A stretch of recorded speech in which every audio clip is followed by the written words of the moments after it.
The friend tells the ever-uptight Yuki to relax and enjoy his youth, but Yuki thinks it's easier said than done. That day, his friend casually suggested he get a girlfriend, but Yuki dismissed it, saying he didn't have time for that. Yuki, a second-year high school student, had a sudden thought. He wants a girlfriend. He reflects that he's never once been interested in romantic relationships, or rather, he's never had the time to even think about it. Ever since his father passed away when he was in middle school, Yuki has had to work part-time to make ends meet. Furthermore, he has to maintain his position at the top of the class to retain his scholarship, which covers both his tuition and rent. Even today, he worked part-time until the evening and is only now having dinner. As if his late puberty had finally arrived, he is suddenly struck with an overwhelming desire for a girlfriend. The thought becomes so distracting that it even appears on his notepad during class.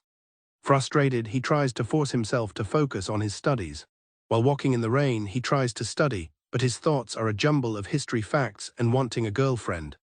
He can't focus as his mind twists the historical figures into his personal desires. He yells at the distracting thoughts, worried he'll end up failing his exam. He looks up and spots someone on the roof of a nearby abandoned building. He initially dismisses it as impossible, but he realizes that if someone is up there in this weather, it is certainly for a grim purpose. He makes a snap decision.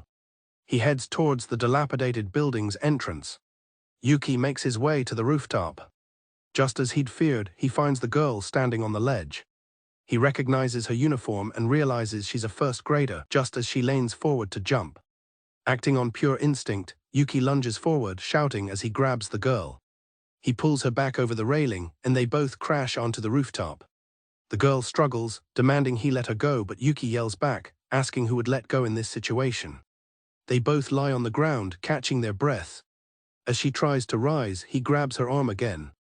He shouts at her to stop. As the rain pours down, the girl turns to look at Yuki, her face streaked with tears, leaving him utterly speechless. His heart thumps, momentarily stunned by how cute she is. He asks her seriously what she was trying to do. When she doesn't respond, he feels a bit lost. Unsure of what else to do, he considers calling her parents or the police. The girl grabs his arm, begging him not to do that. The girl lets out a sneeze, and Yuki points out they can't stay out in the pouring rain. He jokingly invites her to his place since he lives nearby. She stares at him, seemingly taking his joke seriously. She quietly asks if he's for real. Yuki sits on his bed, wondering how the situation escalated to this point. He can't believe she actually came along, but felt he couldn't just leave her there. Startled, he jumps when she emerges from the bathroom. She thanks him for letting her use the shower, and he's stunned by how pretty she is, awkwardly telling her to take a seat. An awkward silence fills the room as Yuki tries to think of something to say. He decides to break the ice by introducing himself as Yuki. She quietly replies, telling him her name is Katori Hatsushiro. Yuki cautiously asks Hatsushiro if she was about to jump. He immediately backtracks, telling her it's fine and that she doesn't have to answer. Hatsushiro remains silent, turning away from him. Finally, Hatsushiro speaks, admitting that she doesn't have a reason to live anymore. The weight of her words hits Yuki, and he realizes how serious the situation is. He panics, wondering what he can do to prevent her from attempting to jump again if he leaves her alone. An idea begins to form in his mind. In a desperate and impulsive move, Yuki gets down on his knees and asks her to please be his girlfriend. Hatsushiro looks at him, confused by his sudden request. Yuki frantically explains that since she didn't have a reason to live, he thought a boyfriend might give her life more meaning. He gets flustered, admitting she's exactly his type, but insisting he didn't bring her to his place with that intention. Hatsushiro questions his timing, and Yuki collapses in embarrassment, admitting she's cute. He groans, wondering what he's even saying. He clarifies that he wants her to be his girlfriend, so she won't feel like she has nothing to live for. Embarrassed, he tells her she can leave if she feels uncomfortable. Hatsushiro looks at him, a single tear welling in her eye.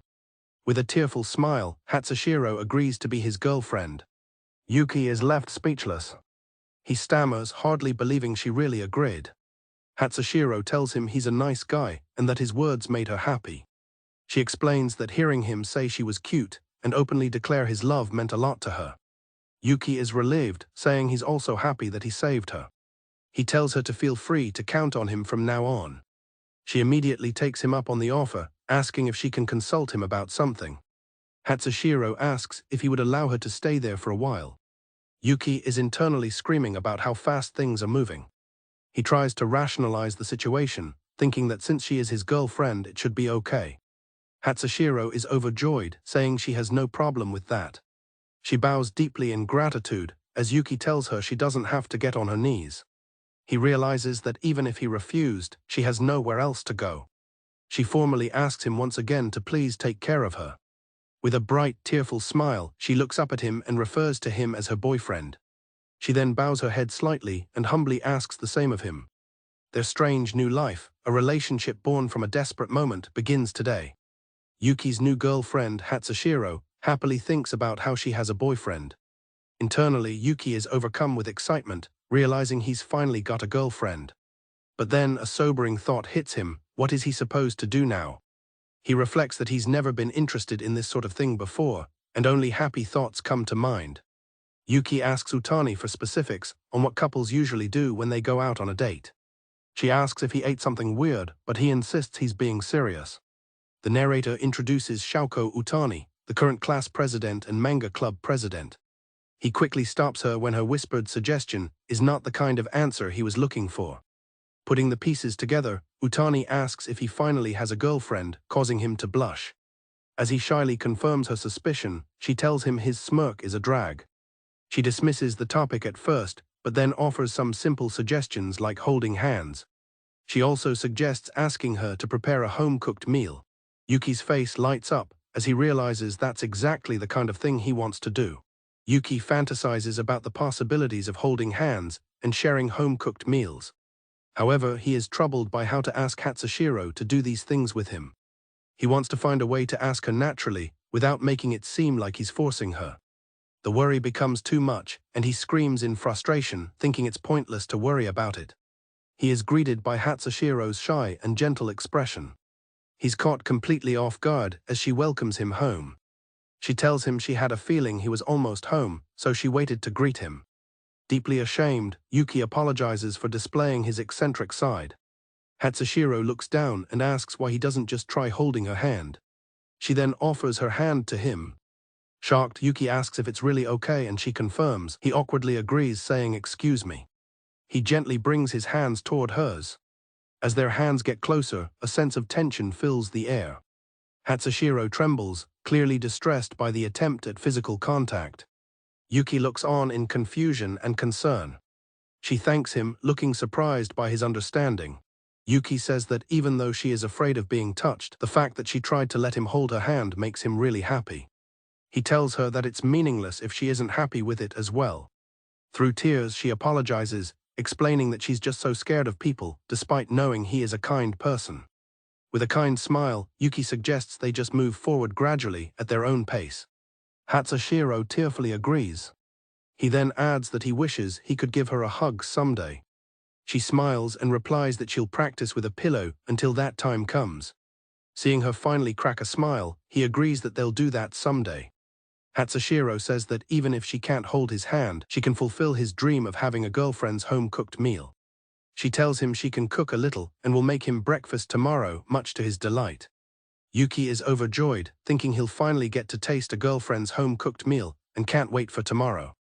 His alarm clock shows 5:59, about to ring for the anticipated morning. Yuki wakes up full of energy, declaring that it's morning and time for a home-cooked meal. He wonders if he woke her up, and feels he should punish himself for letting her sleep on the floor. He remembers how last night, she insisted on sleeping on the floor so that he, the homeowner, could use the bed. He watches her sleep, and thinks to himself that she gets hung up on the weirdest things. Curious about her sleeping face, Yuki nervously approaches, sure she must look adorable. He feels a bit guilty about it, but he can't help but want to look. As he leans in closer, he gets a shock. He notices a bruise on her forehead. While sleeping, Hatsushiro begins to cry, begging for someone to forgive her. He gently comforts her, telling her not to worry and to just rest. After getting dressed, he looks over her one last time. He quietly says he's leaving before heading out. Utani finds Yuki studying diligently as always. She greets him with a casual morning.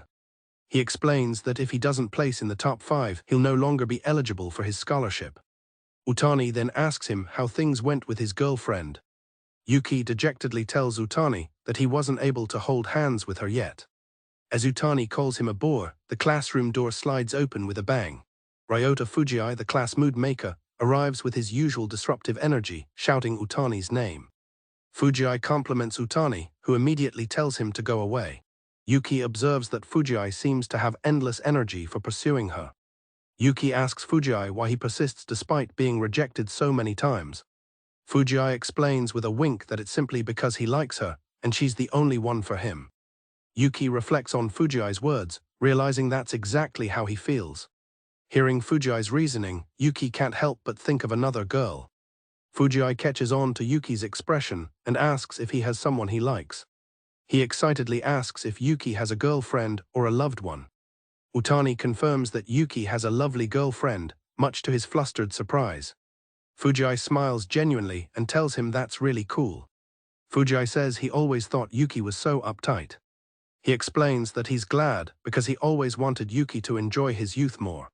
He puts a hand on Yuki's shoulder and tells him to be good to his girlfriend. Fuji then suggests a double date, an idea Utani immediately rejects. The fact that he has a girlfriend finally hits Yuki with full force. Yuki arrives home and is startled by Hatsushiro's enthusiastic welcome. He feels a deep sense of happiness coming home to a lit apartment and a cute greeting.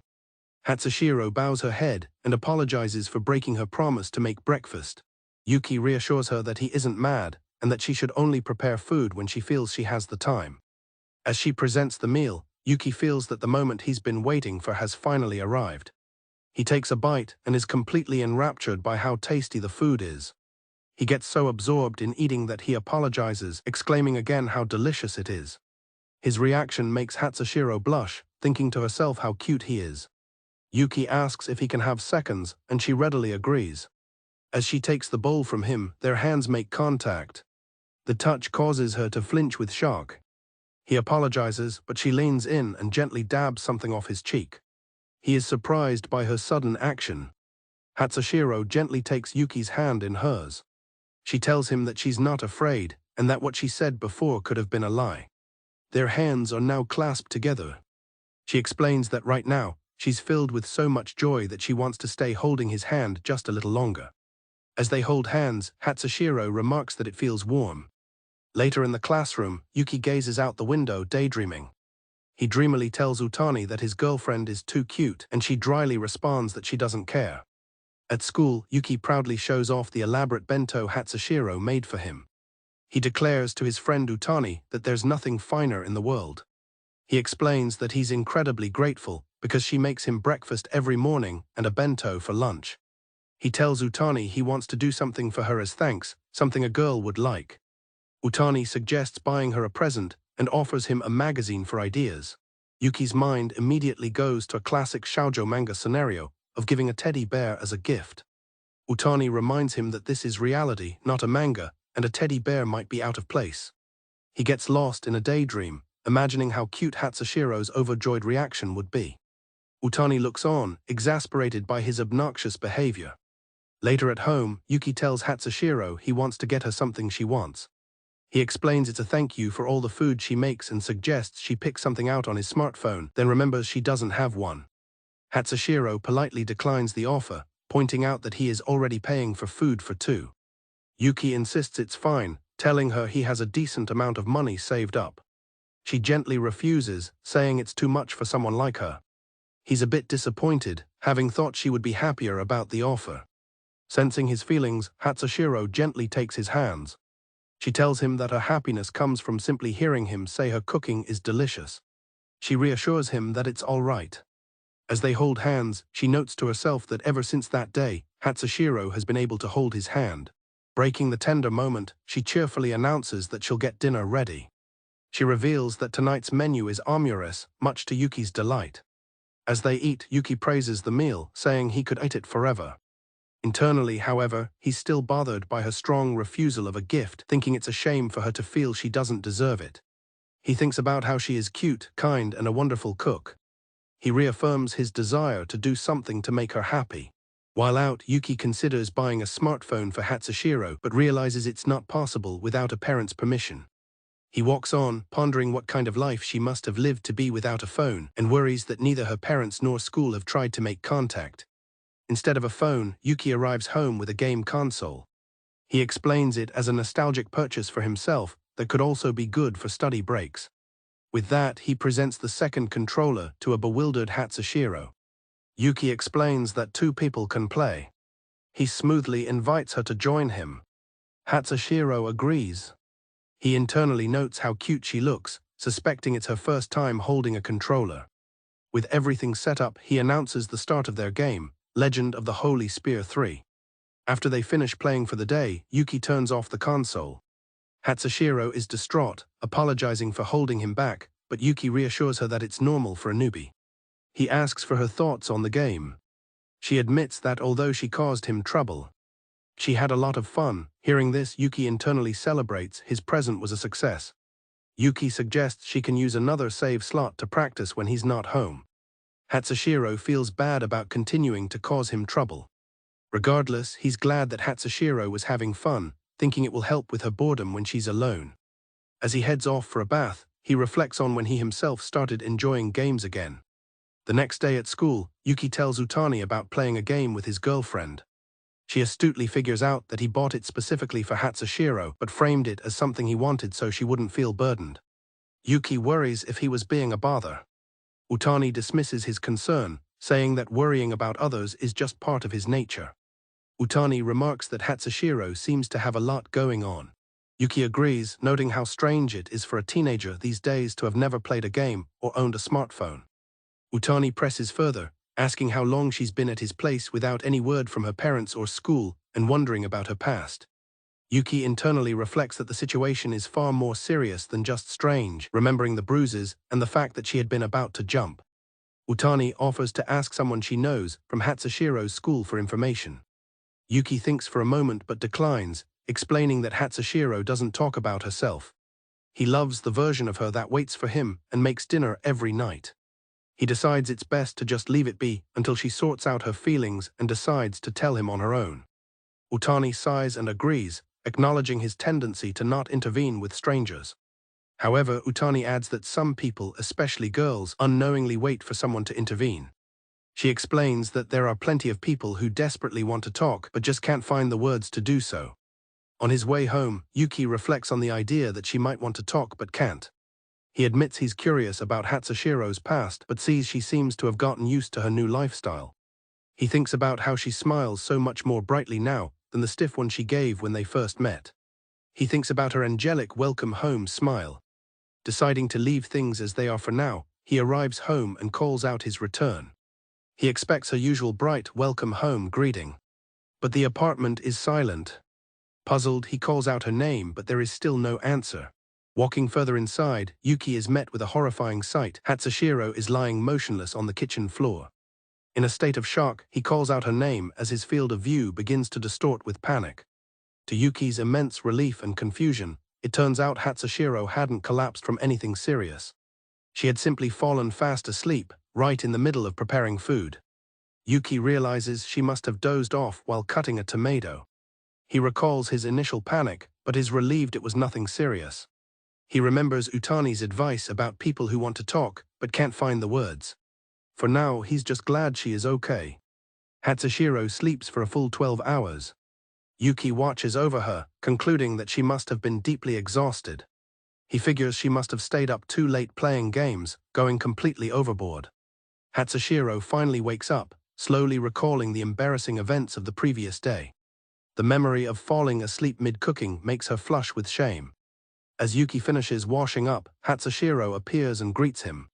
She apologizes profusely, and he reassures her, explaining he left her in her uniform because he couldn't undress her.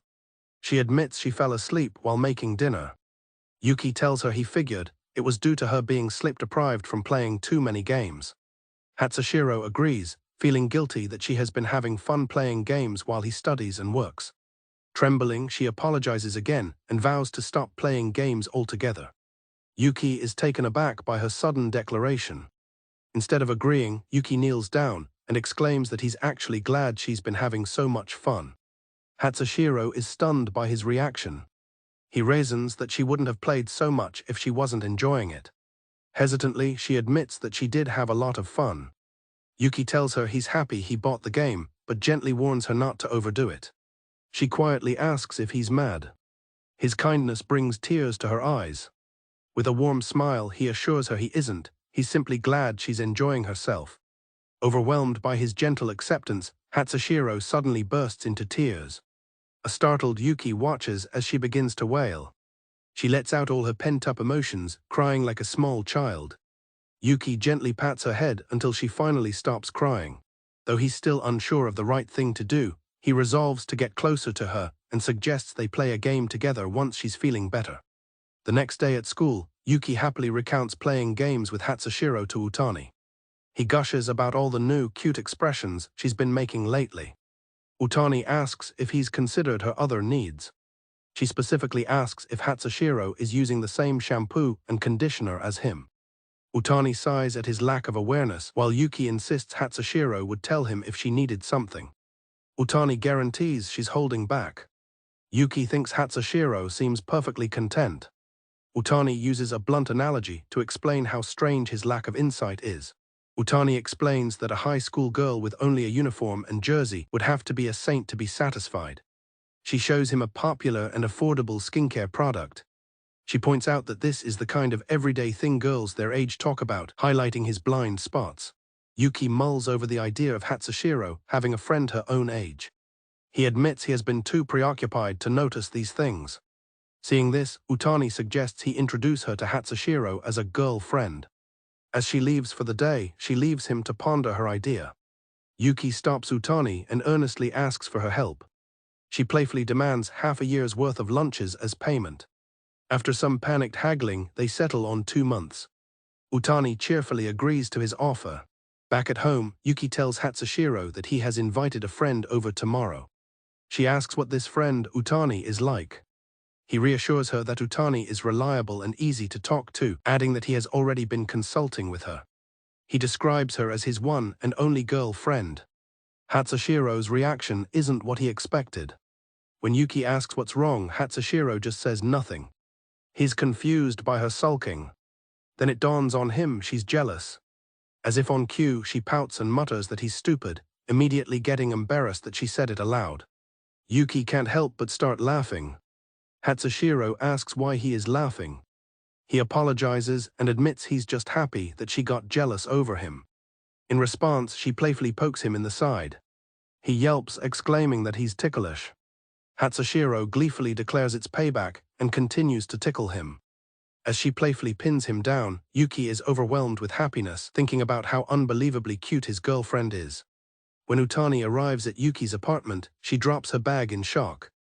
Seeing Hatsushiro, she stammers that it can't be possible.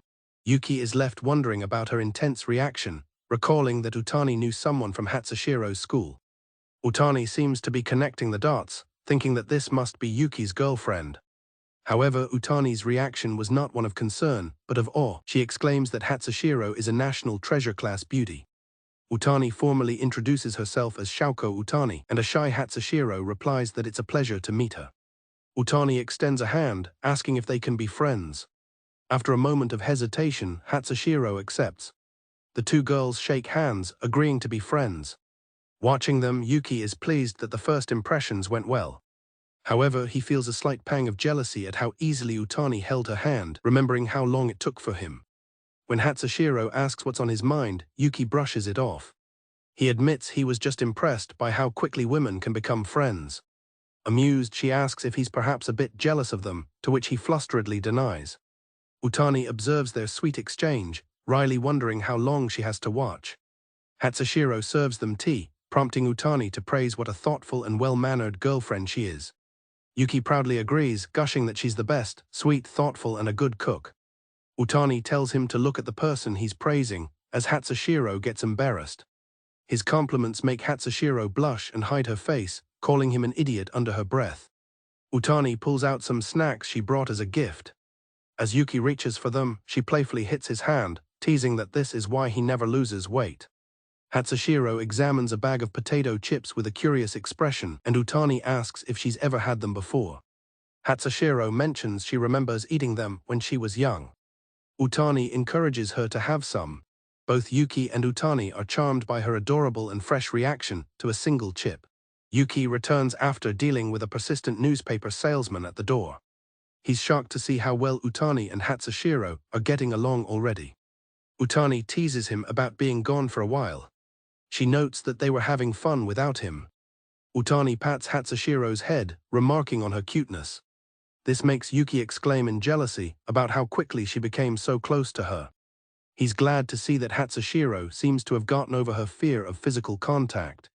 He thinks to himself that it was a good idea to ask Utani to come over. As it gets late, Utani suggests they should get going. She suggests they go shopping for clothes for Hatsushiro at the nearby mall. Hatsushiro is surprised and hesitant, but Utani insists she can't keep wearing only her uniform and jersey. Utani mentions that Yuki wanted to see his girlfriend dolled up. Yuki quickly agrees, hoping to persuade her. Convinced, Hatsushiro agrees to let them buy her new clothes, looking forward to the trip. Utani declares it's decided, and they all prepare to leave. As they head for the door, Yuki looks back with a hint of concern. Just as they are about to leave, a look of terror washes over Hatsushiro's face. Yuki immediately notices her distress and calls out her name. She tries to insist that she's all right. She begins to tremble, leaning against the wall for support. Yuki rushes to her side, catching her as her legs give way and promising to support her. He gently suggests that she sit down for a moment. Hatsushiro quietly agrees. As Hatsushiro sits on the entryway step, Utani realizes the truth. She realizes that Hatsushiro hasn't been outside at all since she came to live with Yuki. Hatsushiro explains that whenever she thinks about going out, she loses all the strength in her body. Hearing this, Utani apologizes for being insensitive, but Hatsushiro assures her it's not her fault. Yuki suggests they just relax at home for the day. Utani agrees they can go shopping another time. But to their surprise, Hatsushiro finds her resolve and says no, she will go. She insists she can't let them spoil her forever. Yuki, concerned, tells her she doesn't have to force herself. Looking directly at Yuki, Hatsushiro tells him that she wants him to see her all dolled up. He takes her hand and says that in that case, they'll go together hand in hand. They stand up, ready to face the world outside. Hatsushiro takes a single, trembling step across the threshold. Yuki holds her hand tightly, supporting her. Utani watches them with a warm, supportive smile as they venture out of the apartment together. Standing outside the apartment, Yuki holds Hatsushiro close, providing a comforting presence. He looks at her with encouragement, sharing a quiet, meaningful moment. Overjoyed, Utani rushes forward and hugs Hatsushiro, congratulating her on her success. Yuki, filled with pride and relief, tells her she worked hard and that he's really glad. Hatsushiro smiles, her hard work having paid off. With tears in her eyes and an earnest smile, Hatsushiro holds Yuki's hands and tells him she loves him so much. Because they are together, she can finally begin to move forward. On December 31st, as the year draws to a close, Yuki reflects on how quickly time has passed, especially while he was studying for finals. He asks what Hatsushiro is doing, and after a moment of rummaging, she announces she's found them. She excitedly holds up instant udon, suggesting they eat it for New Year's Eve instead of soba, and even proposes they invite Utani-san to join them. Yuki is enthusiastically on board with the idea, declaring that eating it will make it truly feel like New Year's Eve. Hatsushiro explains that since he was sad they couldn't do anything for Christmas, she wanted to at least do something for New Year's. Yuki recalls how his work friend celebrated Christmas with his girlfriend, realizing the holiday is extra special when you have someone. He laments that Christmas never meant anything to him before, so he completely forgot, having been focused only on his finals. Hatsushiro reassures him, saying she's just happy to be with him. She happily adds that they'll be able to greet the new year with this udon. Touched by her words, Yuki is overcome with emotion. His mind briefly wanders to a fantasy of her in a Santa outfit, for which he immediately feels apologetic. Just then, Utani arrives, commenting on the heavy snow as Hatsushiro welcomes her. Utani immediately hands Yuki an order slip for 3 servings of soba under her name, telling him to go pick it up right now. Hatsushiro mentions she was about to make New Year's udon, and Utani says she would love to have some. Yuki realizes he will have to eat udon as well and storms out. Utani confirms that Yuki is going to get their soba. Reluctantly, Yuki heads out into the snow. Watching him leave, Hatsushiro worries about him with all the snow.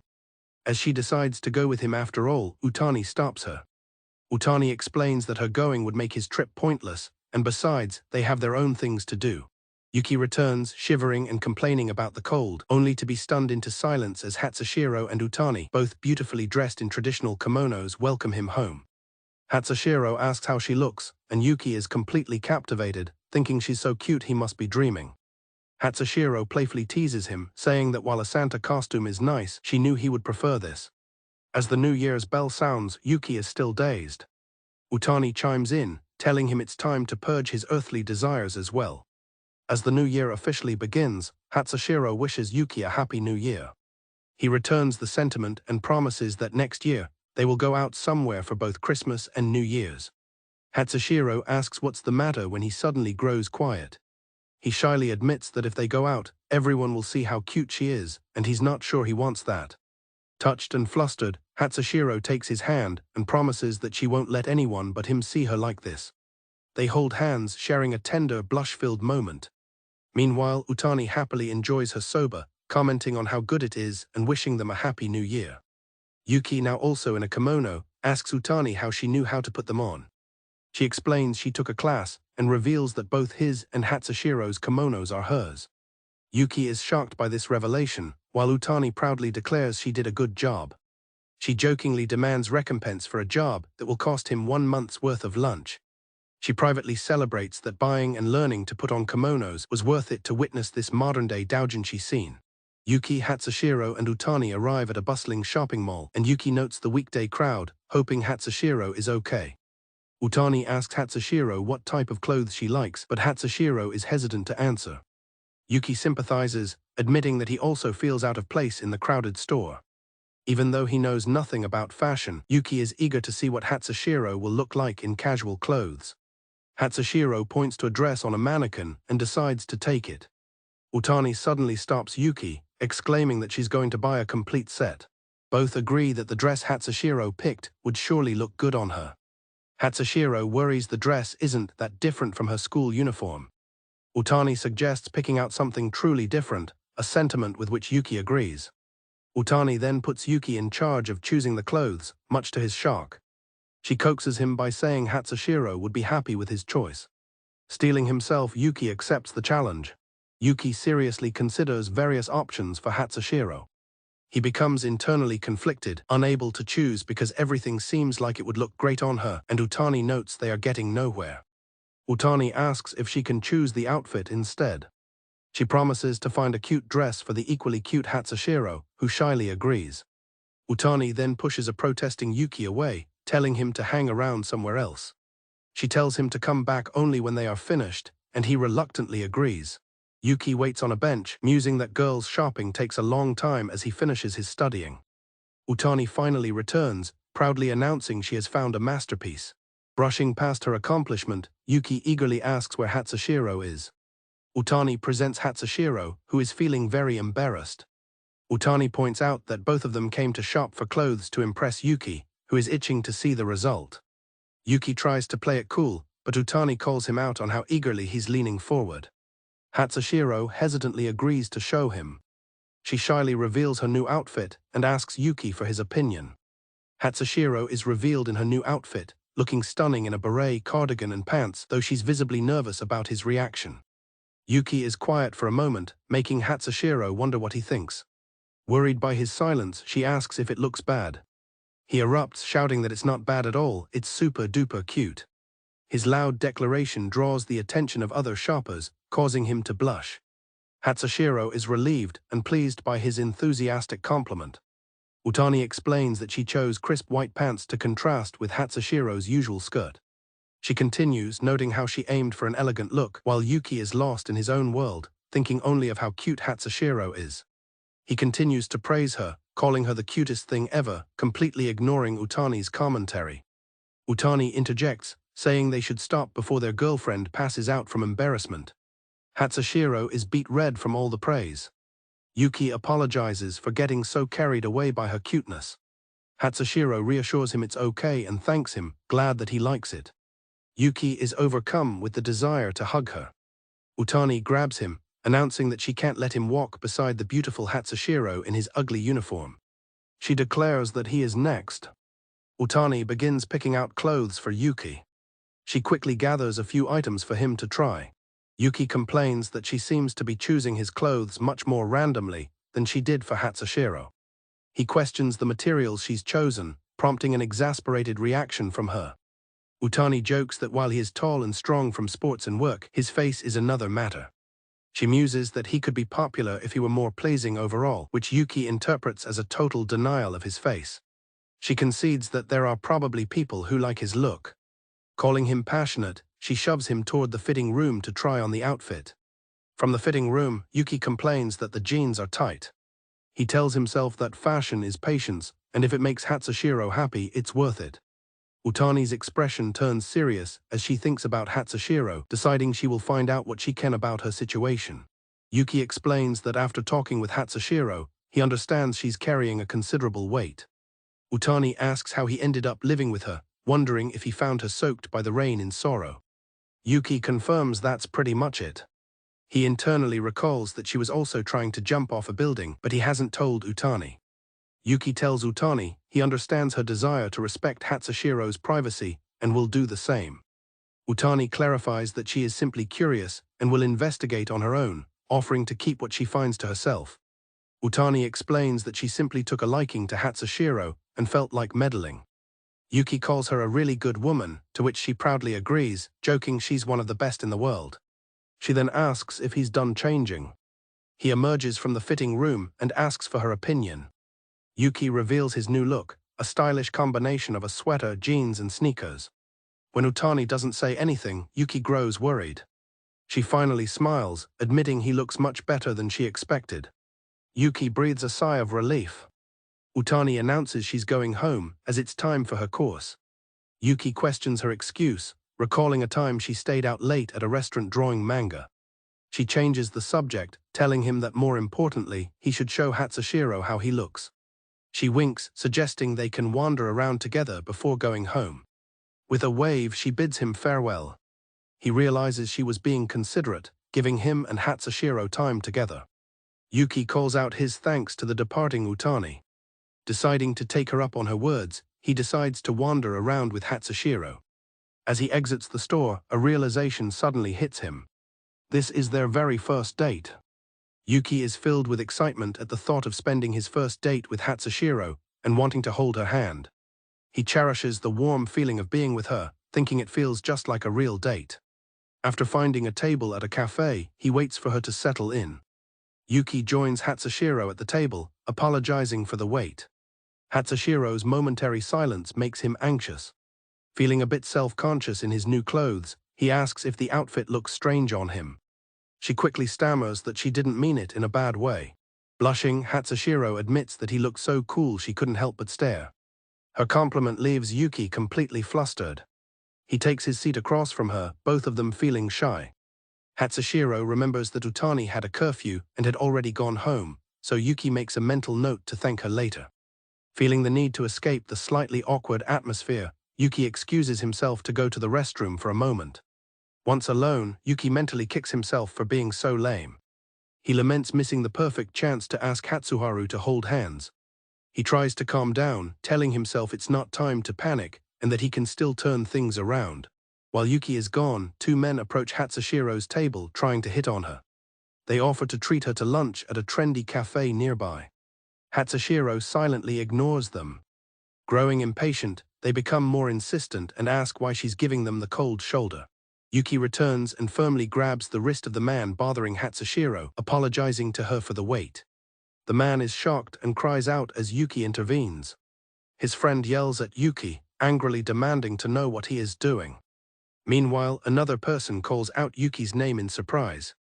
A large, well-dressed young man named Fuji appears, wondering what the commotion is about. He calmly tells everyone to keep it down and wait for a moment. He addresses his own group of friends sitting nearby. Fuji explains to the two men that he and his friends are looking for people to have lunch with. He charmingly asks them to join his group. Apologizing for the trouble, he hands them money for a nice meal and sends them on their way.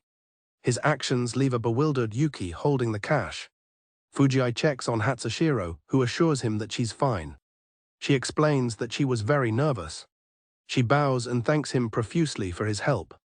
Fuji brushes off her thanks and then expresses his own deep gratitude to Yuki. Fuji tells Yuki that he owes him a great deal. Yuki is left completely puzzled as he has no idea what he did to deserve such thanks. Yuki compliments Fuji on how incredibly he handled the situation, but Fuji downplays it. He then turns his attention to Hatsushiro and asks if she is Yuki's girlfriend, which she shyly confirms. Fuji remarks that she's on a whole other level of cute compared to what Yuki had told him. Fuji playfully suggests that Hatsushiro should be his girlfriend instead. His comment provokes an outburst from Yuki. Hatsushiro politely declines, stating that she's flattered. She explains that Yuki is such a wonderful boyfriend that she sometimes feels she doesn't deserve him. Her heartfelt words leave Yuki stunned. Hatsushiro notices Yuki's furious blush and asks why his face is so red. Hearing her praise, Yuki blushes furiously and steam practically comes out of his ears. Fuji laughs it off, saying he was just kidding and has his own person to look after. He compliments Hatsushiro again as he prepares to leave. He waves goodbye and leaves with his friends. Hatsushiro remarks on what a nice person Fuji is. She observes that he and Yuki seem to get along quite well. She then shyly admits that she's a little jealous and wants to see him at school too. Yuki is taken aback by her confession. He feels incredibly embarrassed to hear her say that for the first time, especially while she's looking so nice. Gathering his courage, Yuki suggests they get going and asks if she wants to walk around the area. Hatsushiro's face lights up as she asks if he means a date. Realizing she was waiting for him to ask, Yuki confirms. He reaches for her hand and they agree to go. They leave the cafe together, finally holding hands. As they're leaving, Hatsushiro suddenly stumbles and falls. Yuki rushes to her side as she apologizes, saying she's just a bit off her feet. He suspects she's still shaken from the encounter with the two men. He realizes that the stress of the day must have taken a toll on her. He tells her not to push herself, but she insists that she's fine now. Hatsushiro gets up with Yuki's help. She smiles brightly and says she still wants to go on a date with him. Yuki can tell she's forcing a smile to keep him from worrying. He decides it's best to call it a day and suggests they head home, much to her surprise. Yuki gently explains that there's no point in continuing their date if she's unhappy and that she should go home and rest. Touched by his concern, Hatsushiro has a request of her own. In return for cutting the date short, she asks if he will hold her hand on the walk home. Overcome with emotion, Hatsushiro tearfully asks why he's so kind to her. Yuki reassures her that he's only doing what makes him happy. He asks if she's able to walk and she confirms. They agree to head home hand in hand. Yuki is startled when Hatsushiro gives his hand a happy squeeze. She smiles sweetly at him. This playful gesture ignites a fierce battle of hand squeezing that continues all the way until they get home.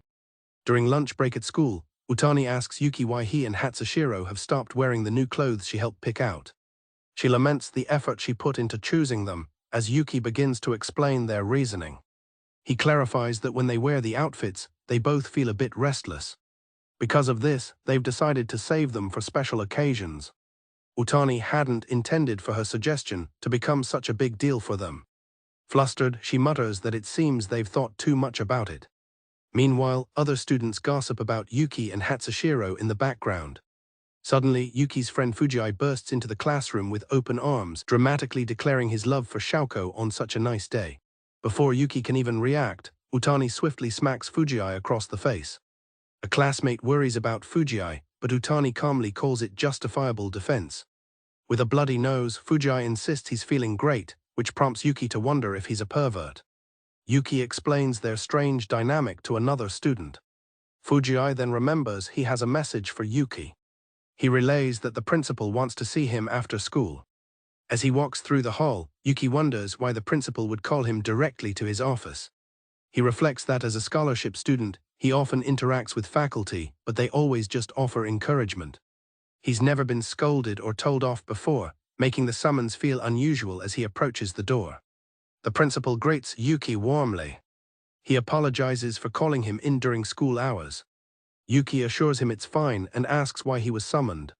The principal cryptically tells him that he'll get the information from another person present in the room. To Yuki's surprise, Fuji is also in the office. A man introduces himself to Yuki. He is Koji Shimizu, the new coach for the baseball club. As they shake hands, Shimizu inspects Yuki's grip. He notes that even though Yuki quit playing 2 years ago, his experience tells him Yuki has great hands. Shimizu grabs Yuki excitedly, declaring that he deserves to be the ace of the baseball club. Yuki is completely bewildered by the sudden declaration. Shimizu tries to reassure him by sharing his own story of being unable to pitch for nearly a year in high school due to an injury. He insists that with a gap like Yuki's, it's easy to regain former abilities and offers his cooperation. Yuki is utterly confused by what's happening. Shimizu feels a sense of nostalgia looking at him. However, Yuki asks if they've met before. Disappointed, Shimizu apologizes, thinking Yuki would recognize him. Fuji explains to the director that Yuki has been completely out of baseball for a long time. Fuji clarifies that director Shimizu is a former professional baseball player. The name clicks, and Yuki exclaims that he remembers player Shimizu. He was a promising talent who retired young 9 years ago due to injury. With the introduction over, Shimizu passionately asks Yuki to become the ace of their baseball club. The principal interrupts, telling Shimizu to calm down as it's impossible to have a conversation with him when he gets excited. Shimizu sheepishly apologizes to his senpai for getting carried away in front of a potential young talent. He then turns and apologizes to a startled Yuki. Yuki is still trying to process what is happening. The principal then begins to explain what Shimizu is trying to say. The principal calmly explains that Shimizu wants to invite Yuki to join the baseball club. He notes that he knows Yuki was active in middle school and wants to put effort into the club. Fuji adds that the school would be grateful to have a student like him join. However, the principal acknowledges that it would be difficult for Yuki to maintain his grades as a scholarship student while in the club. He tells an impatient Shimizu that they should just have a small chat about it for now. Yuki bows deeply and apologizes, stating that he must refuse the generous offer. He quickly excuses himself and leaves, ignoring Shimizu's plea for him to wait. As the door slams shut, Shimizu cries out in frustration, and Fuji tells him he knew such a direct approach wouldn't work. Leaving the school building, Yuki is lost in thought. Fuji calls out to him. Fuji catches up and suggests they go home together today, and Yuki agrees. Fuji notes it's unusual for Yuki to go home this early, but Yuki explains it's due to the director's work. As they walk, Yuki remarks that it feels nostalgic walking home together like this. Yuki explains he usually goes home directly if he doesn't have his part-time job, while Fuji recalls they used to go home together after Yuki's self-studies. He then thinks about Kotori waiting for him at home. It dawns on him that he's acting like a married man, becoming estranged from his friends. Yuki panics, exclaiming that he's not married yet, which makes Fuji laugh. Fuji apologizes for what happened earlier with Shimizu. Yuki says he doesn't mind, but reflects that while Shimizu became strong through his hardships, he himself feels weak and desperate. Yuki remembers to thank Fuji for helping Hatsushiro last time. Fuji brushes it off, saying they're friends and he'd of course help her, adding that Yuki can help him in return someday. Yuki thinks about what a handsome and bright person Fuji is. He thanks him again on Hatsushiro's behalf. As they arrive at the supermarket, Yuki suggests they go inside. Fuji decides he should buy some ice cream. However, he pauses while looking at the selection.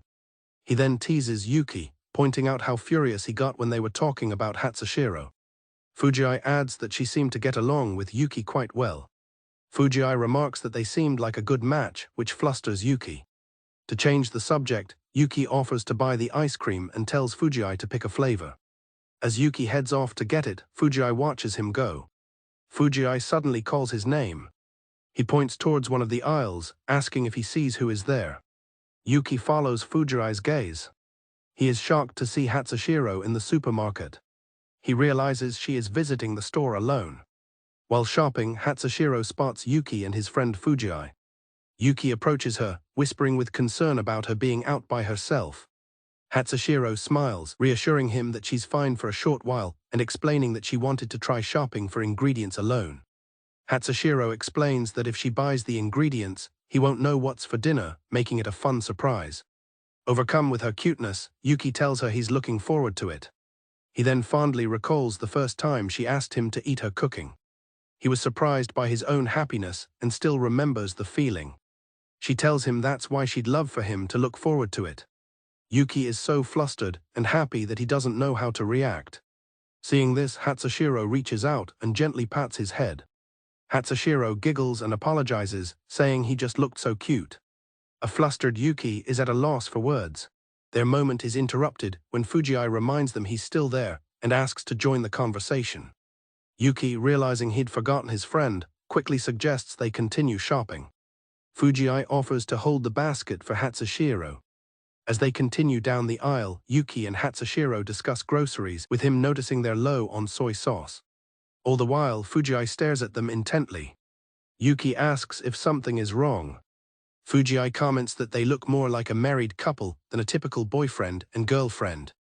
He then asks Yuki how he knows so much about what's in Hatsushiro's kitchen. Unwilling to reveal that they live together, Yuki claims he often goes there for lunch. Changing the subject, Fuji asks if they have time to go somewhere after this. Fuji suggests they stop by a family restaurant.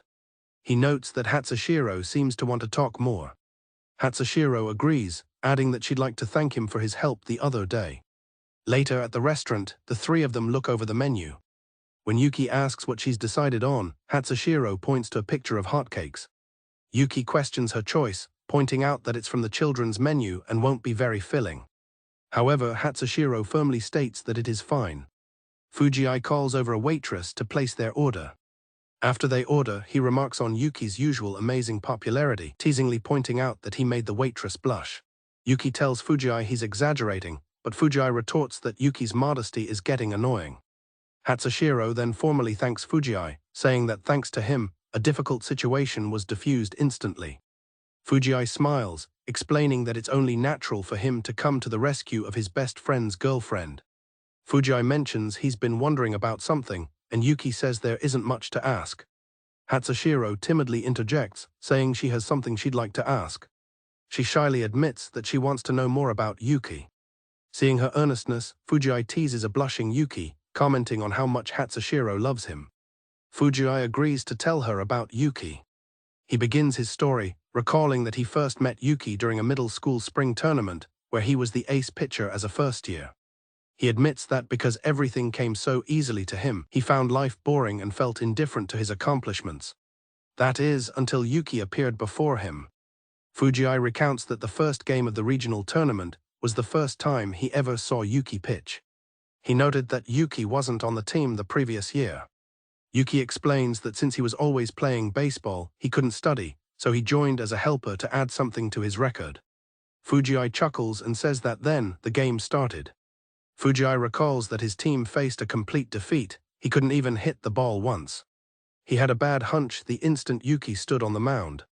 He sensed something different in Yuki's eyes, unlike those of a normal person.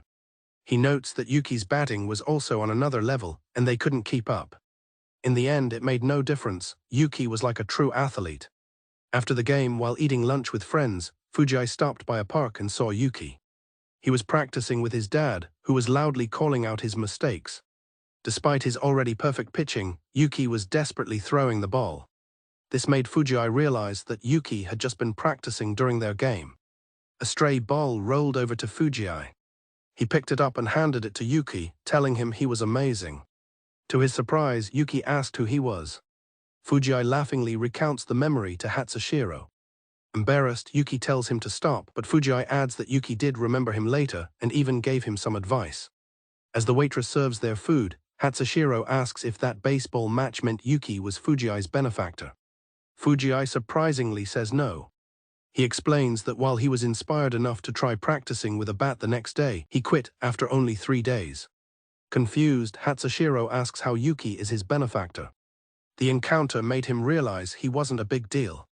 Until then, everyone had praised him as a genius, and he had started to believe it, living his life like he was the protagonist. Fuji explains that he believed he was all talent with no dedication, that he was no big deal. But now first place always goes to Yuki, both in baseball back then and in studies now. He admits he doesn't feel like working hard enough to surpass Yuki, accepting that as his limit. He finds it more fun to live that way, staying within his comfort zone. As he enjoys his meal, Fuji says that his everyday life is fun thanks to Yuki. He explains that this is why Yuki is his benefactor.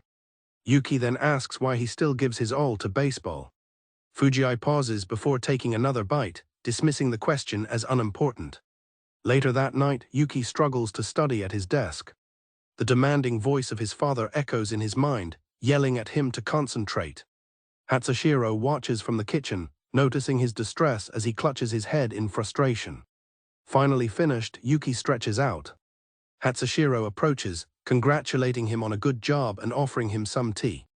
He thanks her and takes a sip before she sits down beside him. In a quiet moment, he reaches over and takes her hand. Hatsushiro rests her head on his shoulder. She gently examines his hand, noting that the skin is firm and thick in places because of baseball. Yuki comments that his skin used to be more worn out, but has since returned to normal. She giggles, feeling how hard it is. As she continues to touch his hand, he admits he's starting to feel a little strange. Yuki then takes her hand, observing that her own hands are becoming rough from doing chores. He tells her it's a hand that tries its best and that it's beautiful. He thanks her for everything she does. Touched and with tears in her eyes, Hatsushiro looks at him. She pulls him into a tight hug. Later that evening, Yuki notices Hatsushiro nervously twirling her hair, a habit she has when she's unsure of what to say. He gently takes her hand, getting her attention. He tells her that he noticed she wasn't able to focus on her studies earlier. Hatsushiro admits he's right, explaining it's because she's always looking at him. Her directness makes Yuki blush. She correctly guesses that his distraction is related to the reason he quit baseball. She encourages him to confide in her, believing it might bring him peace. He's surprised that she can see right through him. Yuki decides to open up, starting by asking if she knows about Hoshietetsu. Hatsushiro enthusiastically says she does. He then explains that his own father, who passed away in middle school, was just like the character. He recalls how his father drilled baseball into him with grueling, Spartan-like training. No compromises were allowed. He remembers his father constantly yelling at him to not avoid the ball. He reflects on his harsh childhood, driven by his father's ego and how pitiful he must have looked to others. He recalls his own frustrated screams in response, feeling like he was being worked to death. He practiced mindlessly all year. Hatsushiro asks if it was tough. Yuki pauses, admitting he's not sure, as baseball was so natural to him, like breathing. He says that when his dad died, everything felt like it was over in an instant. He can't recall the specific cause of death, only that the doctor mentioned a heart problem. He continues, saying he didn't cry at his dad's funeral. He didn't cry even as his mother and sister wept, figuring he would remember if he had. Noticing the late hour, he apologizes to Hatsushiro. He suggests they should go to bed. Hatsushiro asks if he quit baseball because of that trauma. Yuki isn't sure, pondering the question as he gets up. He explains that since every day was spent trying to get better at baseball with his dad, the passion he had for it simply vanished after he was gone. He's thought about why he never played again, but he just couldn't find a reason to pick up a glove. He realizes he hasn't even touched his baseball gear since his father died and pulls out a bag with his old equipment. Before he can react, Hatsushiro suddenly moves close and grabs his glove from the bag, startling him. With newfound determination, Hatsushiro suggests they play catch together the next day. The following day, they stand opposite each other by the riverbank. Yuki, looking a bit hesitant, puts on his old glove. Yuki asks why she suddenly wanted to play catch, and she explains that hearing his story made her want to try. She asks if he's played before, and he replies that he's watched it a bit. She throws the ball and he catches it with ease. He's surprised at how good her throw was for a first-timer. Hatsushiro is amazed at how straight his throw is compared to hers. He explains that it's about putting spin on the ball, though he admits he's a bit rusty. He catches her next throw. He compliments her again, noting that beginners usually can't even catch a ball coming from the front. Impressed by how quickly she's learning, he suggests they move farther apart. As they move further apart, Yuki feels his own throwing form has gotten mediocre. He thinks his dad would surely yell at him if he saw. He's flooded with memories of his dad's demanding coaching, telling him to throw with his lower body. He remembers his father's instruction to focus on the feeling in his fingertips. His father's voice echoes in his mind, telling him to use his fingertips to curl the ball. Yuki mutters that he can't quite get the image for the spin. He recalls his dad just yelling at him to put more spirit into it. Sighing, he decides to give it a try anyway. Imagining his father's smug face, Yuki tells the memory to shut up. He unleashes a powerful throw. The ball rockets toward Hatsushiro, who braces for impact and catches it with a thud, getting knocked off her feet. Yuki rushes over, worriedly asking if she's okay. Hatsushiro sits up, smiling, and says she's fine because she caught it, though she admits the impact felt a little good and made her hands jittery. As she stands up, she notices Yuki has tears in his eyes and asks if he's crying. Wiping his tears, Yuki admits it's true. He explains that throwing the ball made him remember his dad. It was as if he could hear his loud voice, giving him impossible advice again. But despite the harshness, he also remembers how happy his dad always looked whenever they were playing baseball together. Through his tears, Yuki realizes that he played baseball because he wanted to make his dad happy, and that's why he stopped when he was gone. He adds that it's not something he would tell Fuji.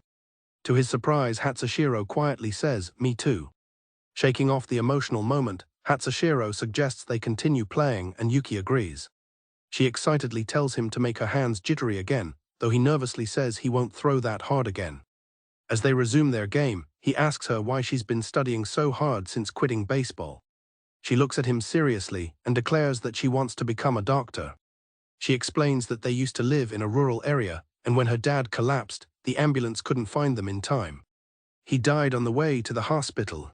Because of this, she wants to become a doctor who can work in more deserted areas. Yuki is moved, telling her it's an amazing dream that sounds just like her. Overcome with emotion, he calls out her name. When she turns, he shouts that he loves her and thanks her, as always. His sudden declaration flusters Hatsushiro, who throws the ball wildly while apologizing. Looking up at the sky, he speaks to his late father. He says his son, who tried so hard to be a pro, is now having fun playing catch with his girlfriend. At school, Fuji enthusiastically tries to recruit Yuki-kun for the baseball club. Despite Fuji's insistence that they could make it to the Kushian tournament, Yuki flatly refuses, stating he has no intention of joining. Yuki adds that he doesn't think Fuji is the passionate type for that sort of thing, believing the world isn't that sweet. Yuki remains unconvinced, thinking that Fuji doesn't look like he's serious, and that practice is too much of a pain. Fuji becomes emotional, arguing that every baseball player dreams of going to Kushian, but Yuki thinks he doesn't listen. He politely tries to excuse himself, but Fuji attempts to stop him. Yuki firmly repeats that he won't join the baseball club and asks Fuji to stop calling him after school.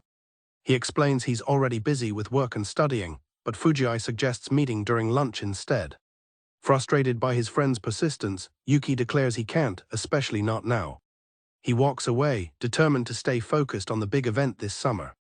Hatsushiro listens as Yuki explains his plans for the upcoming finals. He tells her that he'll be studying more at school and will be coming home later. He felt the need to tell her because his time with her is more important than anything else.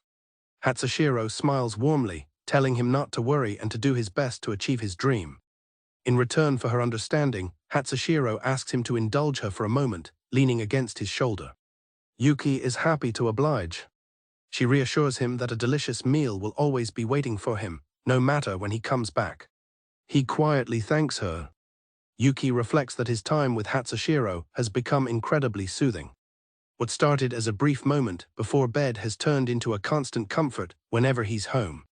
Before she arrived, he could only think about studying. But now he finds himself too distracted by her presence, though he tells himself it will only be for a week. He sighs, realizing the finals will be especially tough this time. For the entire week, Yuki follows a grueling schedule, studying at school in the morning. He continues studying in the study room after school, before working late and heading straight to bed after eating. Every morning she sees him off with encouragement. And every night she welcomes him home with dinner ready. Though he feels lonely without their time together, he's incredibly thankful for her support. During lunch at school, Fuji observes that Yuki looks lonely without Hatsushiro. Yuki quietly agrees, trying to focus on his studies. Fuji gets sidetracked, wondering aloud if his own girlfriend would ever abandon him for something like this. Yuki retorts that he can't afford to neglect his studies since his scholarship pays the rent, but his friend reminds him to cherish what's precious. Fuji dramatically proclaims that both his girlfriend and Hatsushiro are lonely. Ignoring him, Utani asks Yuki if he has even spoken to Hatsushiro this week. Yuki seems unconcerned, believing Hatsushiro is patient enough to understand. Utani starts to say something about Hatsushiro but decides against it, thinking she shouldn't talk about it now. Yuki's curiosity is piqued, but she promises to tell him after the finals. Later, he arrives home to find Hatsushiro waiting for him with a smile, announcing that dinner is ready. Yuki thinks to himself that Hatsushiro seems the same as always. However, she senses that something is wrong with him. He dismisses her concern and suggests they eat dinner. Over dinner, he praises her curry, and she notes that it tastes the same as usual. He explains that it's her presence, her being there for him, that gives him the strength to keep trying his hardest. After a moment, Yuki bluntly asks Hatsushiro if she's forcing herself. He apologizes for being so blunt. She quietly denies it, claiming she's just doing what she's always done. Yuki accepts her answer, relieved that it was just a misunderstanding. Yuki then suggests they study together, which surprises Hatsushiro. He explains that he borrowed reference books from school so she could study whenever she wants, though she worries he won't be able to use them. He smiles and says he'd like to try it out, asking if she's opposed to the idea. They begin their study session together. Yuki is impressed by how smoothly Hatsushiro works through a complicated English workbook. She explains that studying was the only thing she could do. She had to rush home after school for chores and studying, remarking that her routine then wasn't so different from now. Hatsushiro adds that she's well accustomed to studying by herself. Hearing this, Yuki realizes she's trying to keep him from worrying and decides to wait for her to be ready to tell him what's truly on her mind. He recalls Utani's comment about how some people struggle to express their desires and understands that Hatsushiro is one of them. Yuki tells Hatsushiro that he knows she doesn't really believe her routine is a good thing. He explains that her simple gestures, seeing him off and welcoming him back with meals, are what saved him. He admits that he was being selfish by pressing her, attributing it to her perseverance. He apologizes for interrupting their study session, and they return to their books. The first day of the final exams begins with chemistry.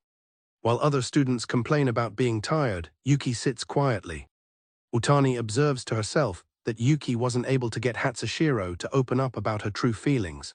Yuki tells Utani he's gotten over it and plans to give Hatsushiro a gift once the finals are done. He excitedly shows her theme park tickets, planning to take a break from work and studying to be with Hatsushiro all day. He thinks about how it will be a proper date this time and hopes she enjoys it.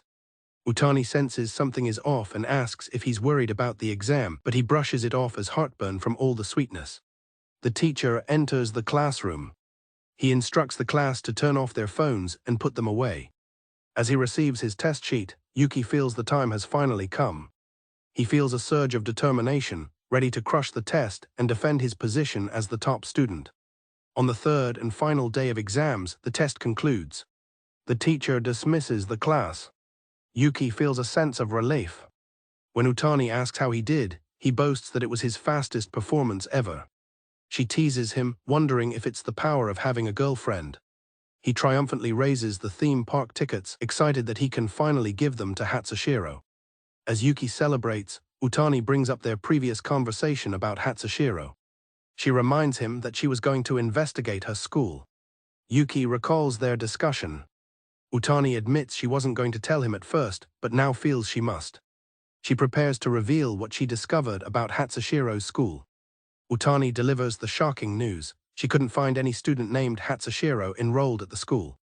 Yuki is left utterly speechless, unable to process what he's just heard.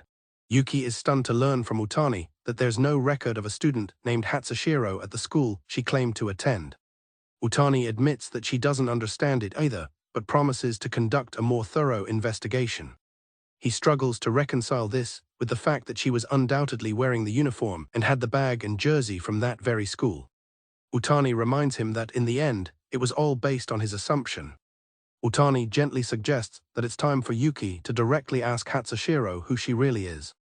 After a moment of contemplation, Yuki agrees.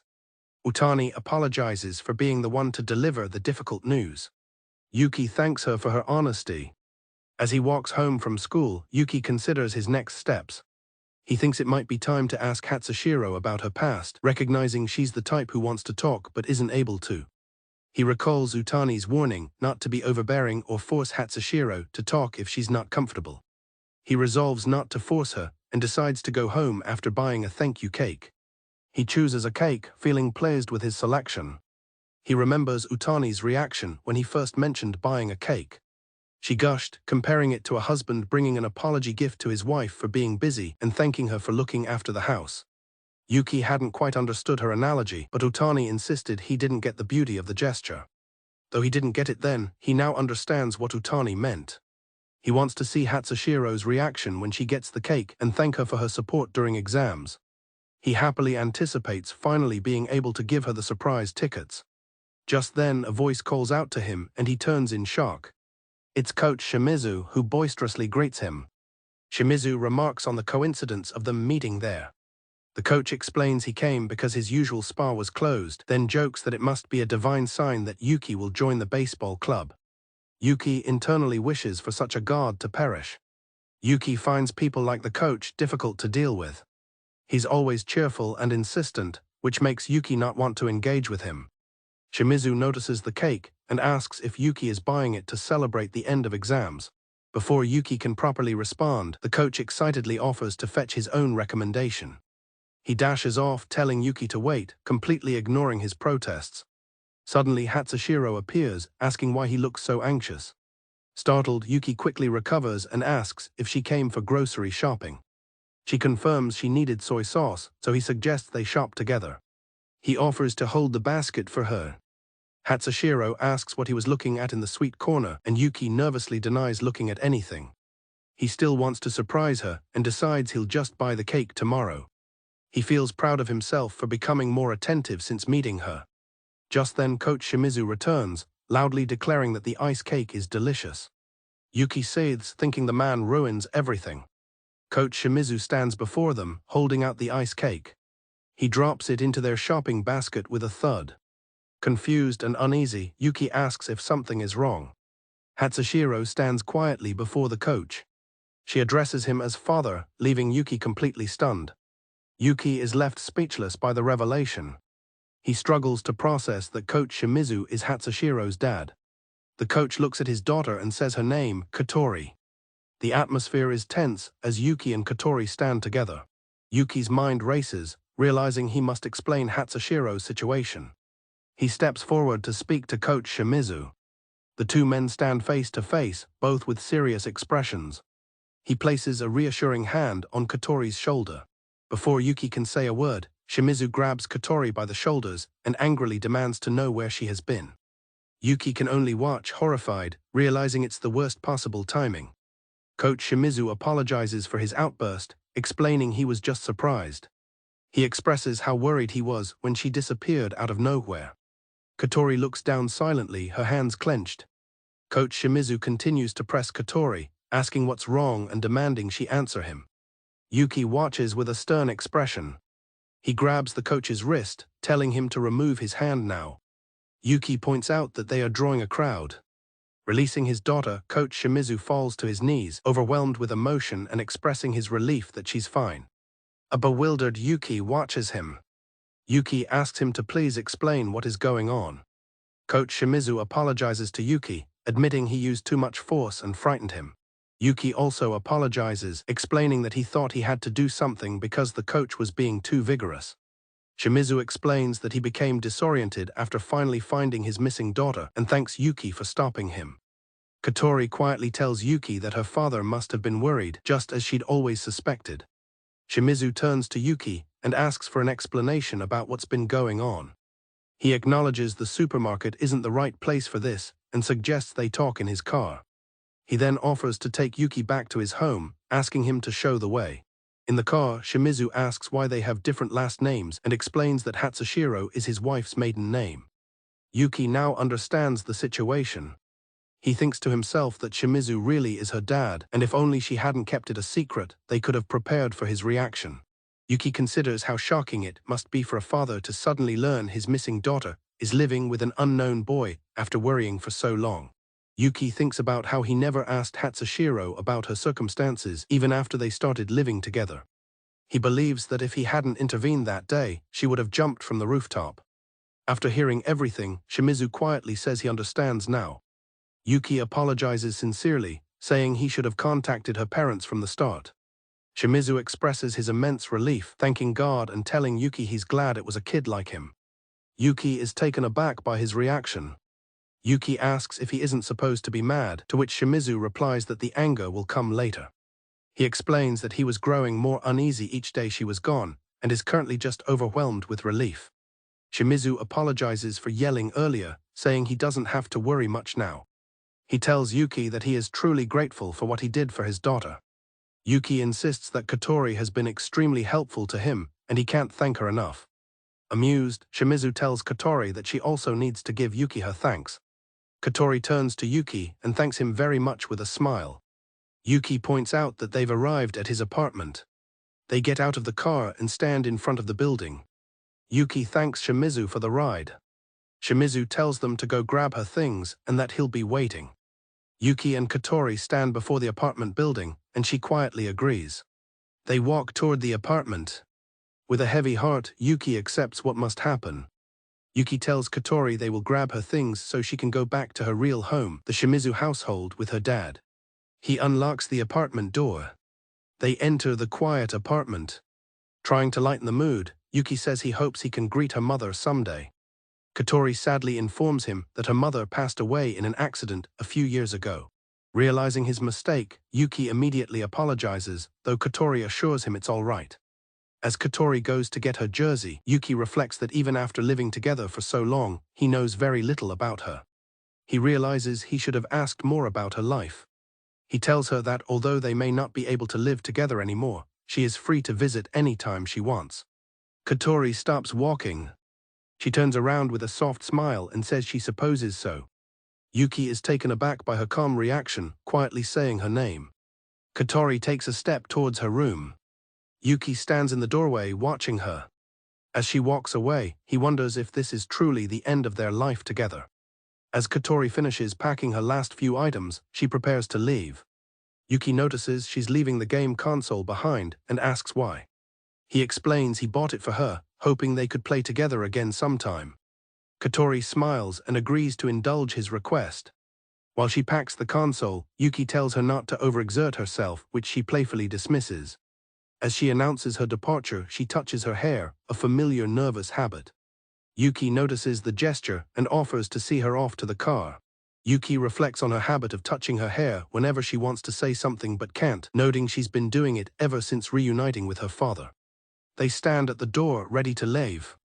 He stops her and asks if there's something she's not telling him. Surprised, Katori asks why he would think that. Yuki explains that he knows her habit of touching her hair when she's holding something back. He pleads with her to tell him what is on her mind. He earnestly tells her that he wants to live up to her expectations. Despite his plea, Katori looks away and insists that there's nothing to worry about, though Yuki seems unconvinced. Katori insists she is fine and has nothing to worry about. Yuki, though clearly doubtful, accepts her answer. He holds the door for her as she excuses herself. He asks if she's sure she hasn't forgotten anything before they leave. Outside, Coach Shimizu greets them as they approach the car. Yuki apologizes for the delay, but the coach dismisses it, saying he's sure they had a lot to discuss. As they stand there, Katori hesitantly begins to say something to Yuki. After Katori gets into the car, her father turns to speak with Yuki. Coach Shimizu thanks Yuki once more for looking after Katori. Yuki deflects the praise, insisting that Katori took care of him, which makes the coach chuckle. Yuki fondly agrees that her cooking was impressive. Coach Shimizu's tone then turns serious as he asks Yuki to refrain from meeting with Katori for a little while. He explains that he needs to spend time alone with his daughter to discuss things, leaving Yuki stunned. He promises to contact Yuki when they are done. Yuki struggles to find a response. Finding his voice, Yuki confronts Coach Shimizu, asking why he never reported Katori's disappearance to the police. He admits he regrets not reporting her missing himself, but he could never understand why her own parent hadn't. Yuki points out that the coach must have been worried about her. Coach Shimizu sighs and turns the tables, asking Yuki if he has seen the bruises on Katori's body. Yuki flashes back to seeing the bruises while she slept. Yuki admits he has seen them, which leads the coach to assume they are a couple. Flustered, Yuki quickly clarifies that he only noticed them by accident and that their relationship is chaste. Her father begins to explain about the bruises. Overhearing them, Katori jumps out of the car, pleading with her father not to tell Yuki. He gently dismisses her plays, stating that Yuki deserves to know the truth. He then pushes her hair aside to reveal the source of her injuries. Her father reveals that the bruises are the result of school bullying. He regrets that he never learned the truth about what she was going through. Yuki is left completely stunned by the revelation. The words school bullying echo in Yuki's mind as he tries to process the shocking news. Yuki questions why not reporting the issue would be the chosen course of action. Coach Shimizu explains that he didn't report the bullying because he feared it would ruin Katori's future. Yuki is left wondering what his concern for her future truly means. He explains that because he is quite well known, he sent Katori to school for young ladies. Reporting her disappearance to the police would have made their family stand out, leading to neighborhood gossip. The potential rumor that the daughter of a famous athlete was being bullied at school loomed large. He concludes that such a rumor would be incredibly problematic for his daughter's future. The coach explains that he had been searching for her by himself. Yuki thinks to himself that if it were him, he would have moved and had her change schools, prioritizing her safety above all. Her father seems to agree, admitting that Yuki is right. The thought of what could have happened makes Yuki shudder. He admits that he wasn't enough on his own and was about to call the police, thanking God for their unexpected meeting. He muses that if it had taken any longer, her future might have been badly impacted. Yuki gulps, unsettled by the coach's words. With the conversation over, the coach says it's time for them to go, and Katori quietly agrees. Yuki stands alone, watching them drive off. He thinks to himself that he doesn't feel like going back home. He really wants to hear someone's voice right now. He enters a cafe, hoping to forget about everything for a while. Suddenly Fuji spots him, remarking on the coincidence. Utani waves him over, and Yuki recognizes his two friends. The waitress asks if he'd like to share their table, and he agrees. Utani asks why he is studying when exams just ended. Fuji bluntly asks him what happened, pointing out that he can't pretend when he looks so gloomy. Utani adds that seeing him without Hatsushiro is suspicious and warns that Fuji can be stubborn when she gets an idea in her head. Utani gently explains that they are just worried about their friend.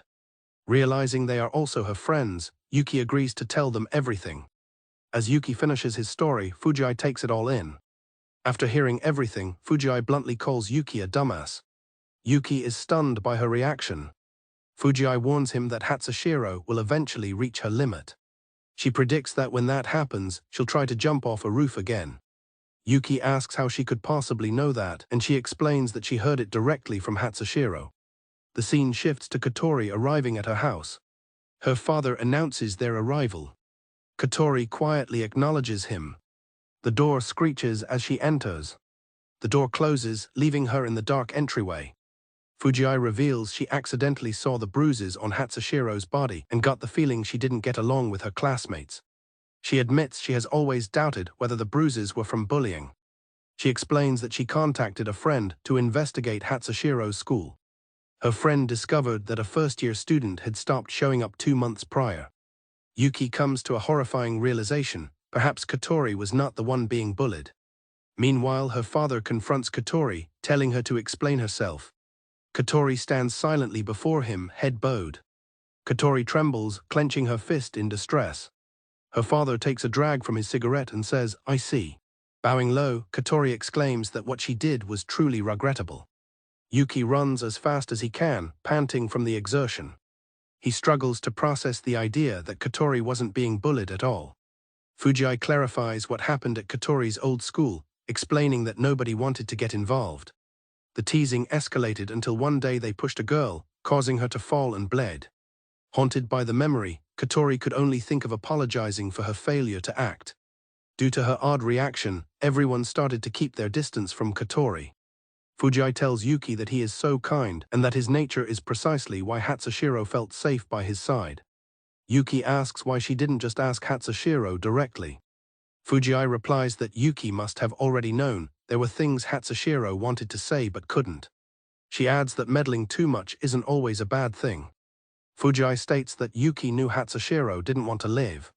The realization hits him, and he curses under his breath. He breaks into a desperate sprint, shouting Katori's name. Though people never get used to pain, they can get tired of responding to it. Her father's violence was a constant presence, where her apologies were met with rage. He berated her for playing around with boys while he was busy. All she could do was lie on the floor and weakly call out for her mother. She remembers crying out for her mother after the accident. She blames herself, believing her mother's death was because she wanted to eat an ice cream. Her mother's last words were a plea for Katori to help her father. Her mother died protecting her after she ignored a red light. She hadn't heard her mother telling her to stop as she tried to cross the street to get ice cream. Blaming herself for being selfish, Katori promised she would be a good girl from then on. He became cold and demanding, telling her to stop playing and just study. Her once gentle dad started to change, little by little. Following an unfortunate injury, her father, a famous baseball player, announced his retirement. Katori felt she had to support her dad in place of her mom. When her father asked if she could help with housework, she agreed. He told her that as a woman, she should be able to cook. She agreed to do her best. She continued to support her dad in her mom's stead, frantically doing her best at studying housework and cooking.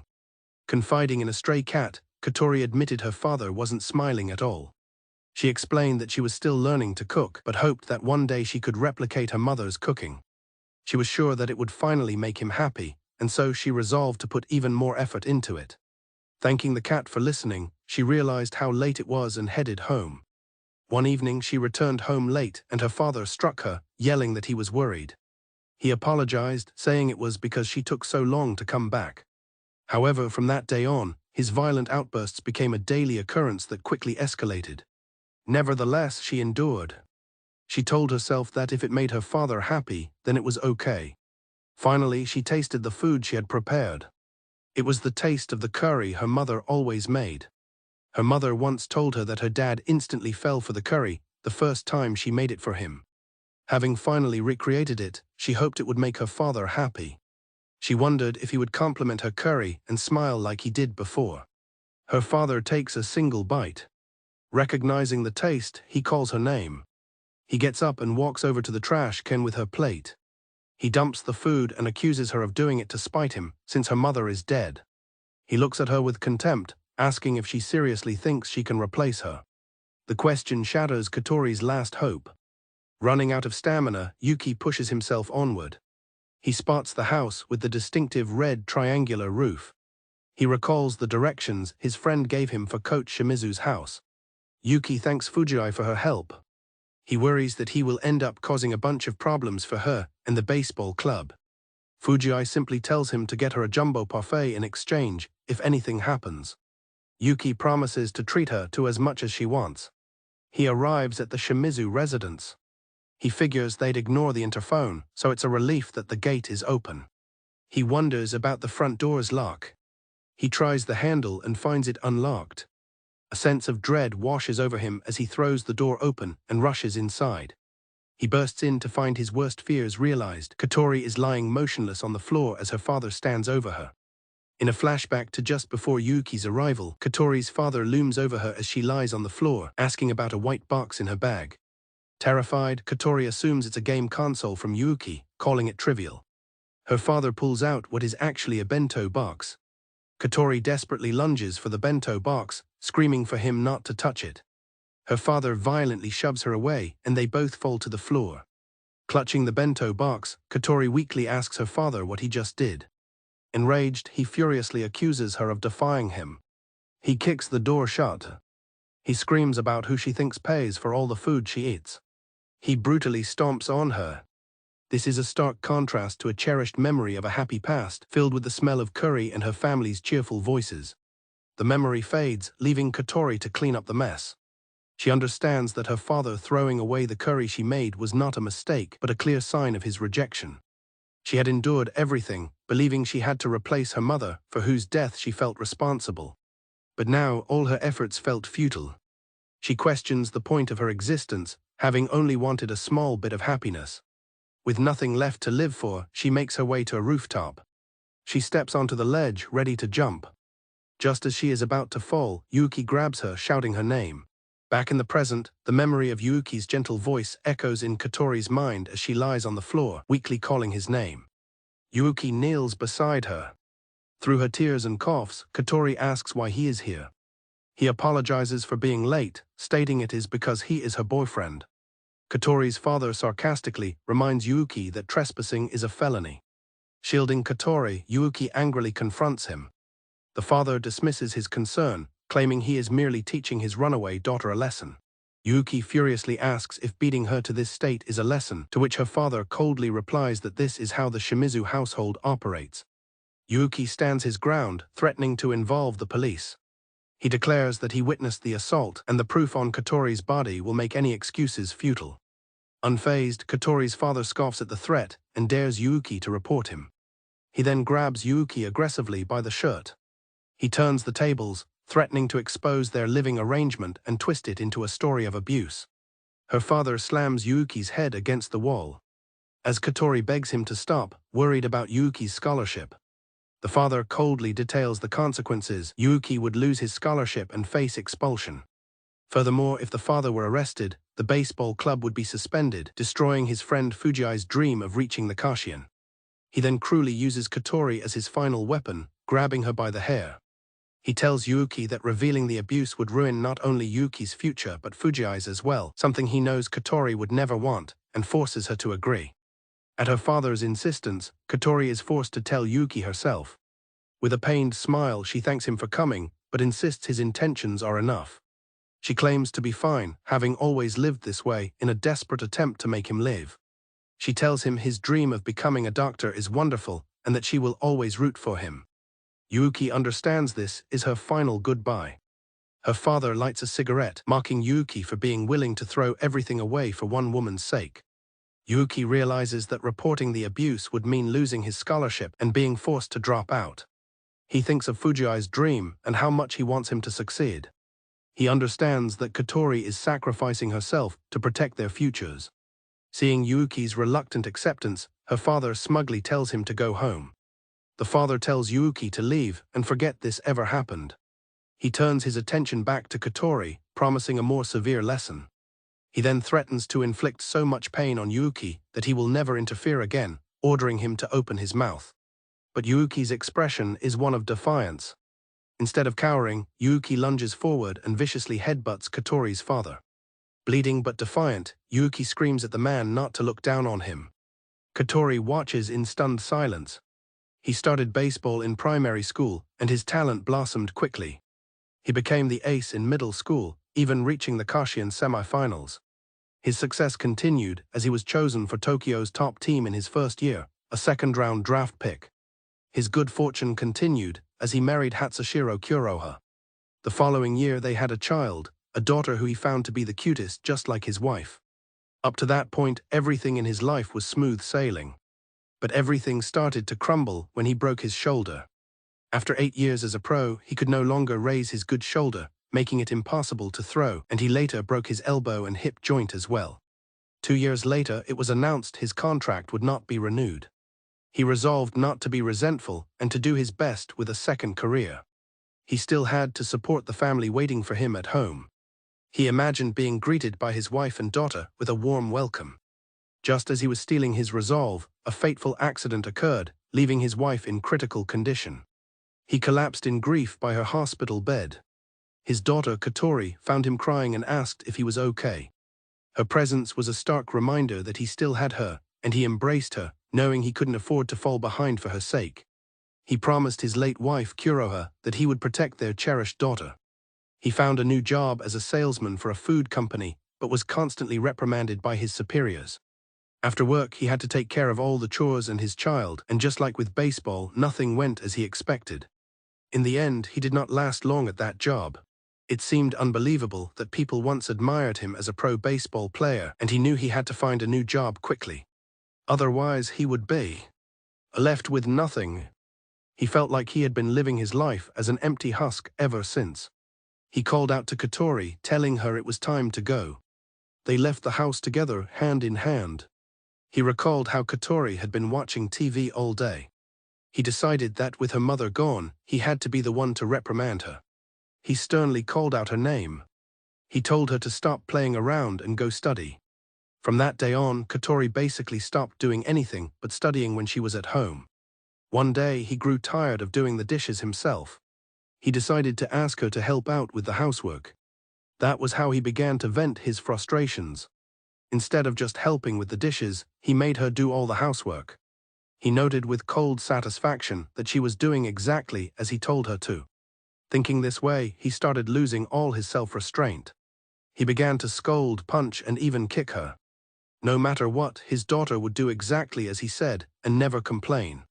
He justified his actions by telling himself that he was still above them. He rationalized that since he had raised and fed her with his money, it was only natural for her to obey him. While her outward expression remained stoic, inwardly she was screaming in protest. He sees his daughter being comforted by another boy. And just now, that very daughter of his had rejected him. The young girl before him was not an obedient pet who listened to everything he said. She was another human being. She was the one girl that he had promised his deceased wife he would protect. He remembered holding his precious daughter in his arms during a happier time. Lost in thought, he staggered down the street. He wondered what he had been doing up until now. Suddenly, he bumped into someone. A young man angrily grabbed him, telling him it hurt and demanding an apology. The youth continued to yell, calling him a bastard and telling him not to ignore him. The youths shoved him hard and he crashed to the ground. As they beat him, he felt the immense pain and realized it was just like what he had always done to his daughter. The thugs mocked him, telling him to pull out his wallet so they would forgive him. He grabbed the thug's arm and twisted it, overpowering him. He thought to himself that he really should look where he was going. The other thug, surprised, demanded to know what he was trying to do. He quickly dispatched the second thug as well. Tears streaming down his face, he screamed at the thug to tell him. He demanded to know where the hell he had been looking. He questioned if the thug had any idea how many times this had happened. He cried out that he had subjected his own daughter to this. One of the thugs, now terrified, pulled a knife. The father stared back, the reality of his own actions crashing down on him. He was finally realizing what he had done. The morning after the incident, a ringing phone shatters the silence, waking Yuki. He wonders who could be calling so early, while Katori, already awake, thinks it might be her father Shimizu and offers to answer it. A sense of dread washes over Katori as she realizes the call might be from the police. Fearing something has happened to her father, she feels compelled to take the call herself. With Yuki watching, she answers the phone. She confirms to the person on the line that she is indeed Shimizu's daughter. Yuki observes that despite everything, Katori is seriously worried about her father. He recalls how they had waited for Shimizu's return, but he never came home. The caller introduces themselves as her father's lawyer. The lawyer begins to deliver shocking news that leaves Katori speechless. The lawyer explains that her father has been apprehended for excessive self-defense. The lawyer details that after blocking a knife attack, a brawl ensued. In the chaos, Shimizu fatally stabbed his attacker. While there's a chance of a life sentence, the lawyer believes the circumstances may lead to a lighter penalty, as Katori quietly absorbs the grim reality. After hanging up, a distraught Katori wonders what to do, and Yuki gently comforts her, suggesting they visit her father to hear his side of the story. Looking up at him, Katori asks if he would come with her. Yuki immediately agrees, telling her it was his plan all along and that they should go together. A relieved Katori thanks him. He then suggests they get some rest for the day ahead, and she agrees. They wish each other good night. The next day, Yuki and Katori wait in a visitation room. A guard escorts a weary-looking Shimizu to the other side of the partition. Shimizu greets them, asking how they slept. Yuki is taken aback by how ragged he looks after only 2 days. Noticing Yuki's pity, Shimizu tells him not to worry. He claims he's just reaping what he sowed. Katori softly addresses him as father. He tells Katori not to be so formal. She refuses. She acknowledges the suffering he caused her. But she affirms that he will always be her precious father, the one who raised her. With a bright smile, Katori suggests they eat together once he's out, and asks him to look forward to the curry she'll make. Overwhelmed, her father covers his face. He agrees. He tearfully thanks Katori. He promises he will be sure to eat her cooking this time. A moment of reconciliation passes between them. Shimizu remarks how much Katori resembles her mother. He then asks his daughter to step outside, wanting to speak with Yuki alone. Katori agrees, promising to visit again. Her father tells her to focus on taking care of herself. As she leaves, Katori playfully insists she will visit regularly. Once they are alone, Yuki confronts Shimizu. He asks him how long he intends to remain in his downtrodden state. Shimizu reflects on Katori's strength. Yuki proudly declares that she is his cute girlfriend. This makes Shimizu laugh, and he agrees they're a good match. He then slides a bank book toward Yuki, ready to discuss what he intended. Shimizu explains that the account holds all the money from his pro career, and he wants Yuki to use it for Katori. Yuki states firmly that unlike Katori, he won't forgive him. Shimizu understands, admitting he gave the book to Yuki precisely because he knew Yuki wouldn't be swayed. He encourages Yuki to hold on to his grudge, admitting he's uncomfortable with how easily his daughter forgives. Stunned by the large sum, Yuki asks if there is an extra digit. Shimizu simply tells him to use it as needed. He reveals the simple password 1111, which Yuki finds surprisingly lax. Shimizu explains it's November 11th, the birthday of Katori's late mother, Kuroha. Yuki recalls Shimizu's past words. He remembers him saying that only a fool would throw everything away for a single woman. He asks if Shimizu was referring to himself back then. Shimizu feigns ignorance, claiming to have forgotten. Yuki bows his head and gratefully accepts the responsibility. Just then, a guard announces that their time is up. As Shimizu stands to leave, he tells Yuki that while he may not have the right to ask, he has one last request. Shimizu bows deeply, pleading with Yuki to take good care of Katori. Yuki accepts the charge, assuring him he will, and reminds Shimizu to look after himself as well. On the way back, Yuki asks Katori if she is worried that she might be the reason her father was arrested. She quietly confirms she is, and Yuki admits he feels the same, acknowledging that just telling her not to worry won't help the situation. He resolves to apologize to Fuji later for the trouble he's caused. Katori resigns herself to her feelings, agreeing that it's just how she is. Back at home, Yuki reminds Katori of their conversation from the previous day. The topic is about her late mother. Katori decides it's time to open up, telling Yuki she wants to share her life story with him. She explains that ever since her selfishness resulted in her mother's death, she has dedicated her life to supporting her father in an attempt to replace her. Katori continues, her voice filled with sorrow, that she lived to bring back the happiness she felt she stole from her father, only for it all to end like this. As he listens, Yuki thinks to himself that her kindness is so immense it's almost worrisome, just as Shimizu had said. Yuki gently pulls Katori into an embrace, reassuring her that he is there for her. He makes a heartfelt promise to make her happy, and asks that she in turn keep making him happy from now on. Overwhelmed with emotion, Katori quietly agrees. Held in his arms, Katori feels she has found a new reason to live. Yuki is glad to hear it. He gently tells her that she shouldn't live just for his sake, promising she will find many fun things to do from now on. He encourages her, saying she will be able to try whatever she wants, an idea that seems new to Katori. Looking up at him, Katori asks if he would like to stay together with her, admitting she would feel lonely without him. Yuki readily agrees, pulling her close once more. Yuki tells her that he would hate to be separated from her too. Together, they have found their reason to live in each other. He would pursue his dream of becoming a doctor in a quiet, solitary manner. He finishes his story, telling Katori that it was a nostalgic dream from his past. Yuki remarks that even though it's only been 3 months, his old life feels strangely distant. Katori agrees, noting how much has changed and that today, they will start attending the same school. Katori brings up that they should thank the principal for his considerable help. Yuki agrees with her. She recalls how the principal apologized for not noticing the situation sooner. He acknowledged that with rumors spreading, it would be difficult for her to return to her old school, leading him to make a proposal. In the flashback, the principal kindly offered Katori the chance to transfer to his school. She gratefully accepted his offer. Back in the present, Yuki cheerfully welcomes her as his new senpai. Katori smiles brightly and greets him as senpai. Her greeting sends Yuki reeling from its overwhelming cuteness. He finds it hard to believe he was living in such a robotic manner just 3 months ago. He describes his past self as not having a reason to live. He was simply advancing toward achieving his goal quietly, like a robot. But now, Yuki declares, eating Katori's homemade breakfast has become his reason to live.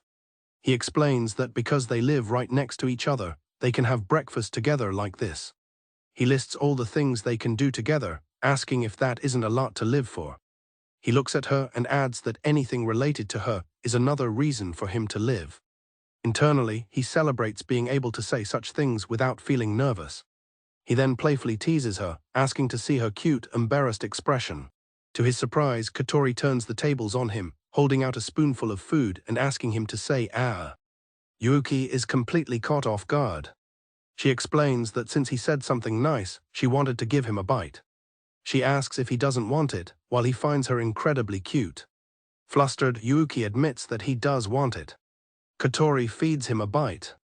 She asks if he likes it, and he nods in response. He is completely overwhelmed, thinking to himself how good it is and that he feels truly blessed. Katori smiles, glad he found it delicious, and says they should tidy up for school. Yuki realizes his attempt to embarrass her backfired completely. He suddenly notices her ears are red and points it out. She quickly covers her ears, denying it. He playfully asks her to turn around and face him.